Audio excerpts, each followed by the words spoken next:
अब देखो, जिसको अशिक्षित कहें, संस्कृत भाषा जानता नहीं, यदि परमात्मा किसी अन्य वर्ण में आ जाते, ब्राह्मण वर्ण में संस्कृत पढ़ लेते, तो आज एक और डिफिकल्टी पैदा हो जाती कि भाई ब्राह्मण था, इसका समझ में आ गए होंगे सदग्रंथ, और अनमान्य नहीं, और लोग और ब्राह्मणों को समझ में नहीं आई, तो इसलिए इसने सदग्रंथों की जानकारी थी। तो परमात्मा तो अशिक्षित थे इन्हीं के शब्दों में, लेकिन वो अशिक्षित नहीं, वो विद्वान थे।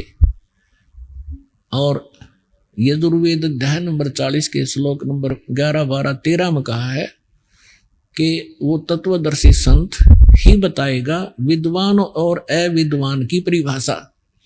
एक कोई तो जिसने अक्षर ज्ञान हो गया उसको विद्वान कह देते हैं, जिसको अक्षर ज्ञान नहीं है उसको अविद्वान कहते हैं, लेकिन विद्वान और अविद्वान की परिभाषा वो तत्वदर्शी संत बताओगा।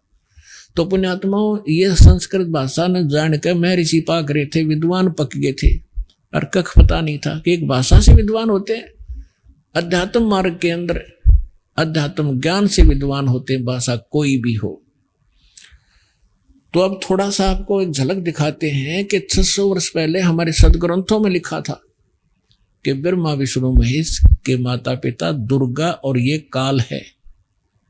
अरे नकलिया ने कख नहीं पता, आज तक मूर्ख बना रहे थे हमारे को, सारी उल्टी साधना, उल्टा ज्ञान ठोक दिया समाज में। आज इस दास के लिए इतनी डिफिकल्टी पैदा हो रही है इस बिगड़े हुए सांग को रीसेट करने के लिए, क्योंकि शिष्य जो हो किसी भी मजहब धर्म या किसी संत के, जो ये ज्ञान सुनते हैं उनको भी अच्छा नहीं लगता, लेकिन प्रमाण देखकर वो जाते हैं तो कुछ उनको ये विश्वास होता है, तो कहाँ जाते हैं, अपने गुरु जी से पूछते हैं। तो हमारे वो गुरु जी पहले उनसे भी नकली, वो कहेगा नहीं झूठ बोलता है, वो ऐसा है। फिर उसको चिंता बन जाती है उस आचार्य को, गुरु को, कि कहीं तुम्हारे चेलों को सच्चाई का पता लग गया। क्योंकि सच्चाई तो पुस्तक में रेफरेंस दे रखे हैं, सारे सीडी भर रखी हैं, वो भी जान लेते हैं एक बात तो सारी सच्ची है, पर चेले ना भाग जाए। अब उनको ये चिंता बनी हुई है, लेकिन अब समय आ लिया है, ये तो चिंता बनो चाहे ना बनो, ये चेले तो सारे यहीं आने हैं एक दिन, थोड़ा समय बेसिक लग जाए।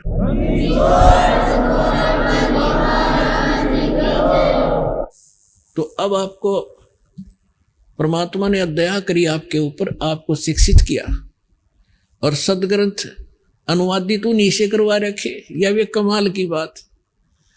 इसके विषय में सूक्ष्म वेद में कहा है, मोती मुक्ता दर्शत नहीं, ये जग है सब अंदरे, दिखत के तनैण चश्म इनका फेरा मोतिया बंदरे। ये दिखते विद्वान और संस्कृत भाषा चारों वेद इकट्ठस्थ याद कर रखे, गीता जी को पूरे 18 के 18 अध्याय गोट रखे, और इन्हें कख नहीं पता इसमें लिखा क्या है।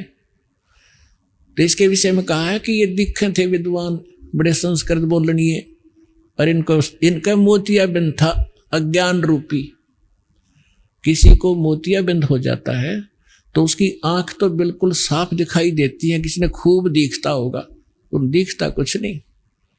तो ये दिखे थे विद्वान, और इनका था मोतियाबिंद, अज्ञान था, पूर्ण रूप से अज्ञान था इनके अंदर।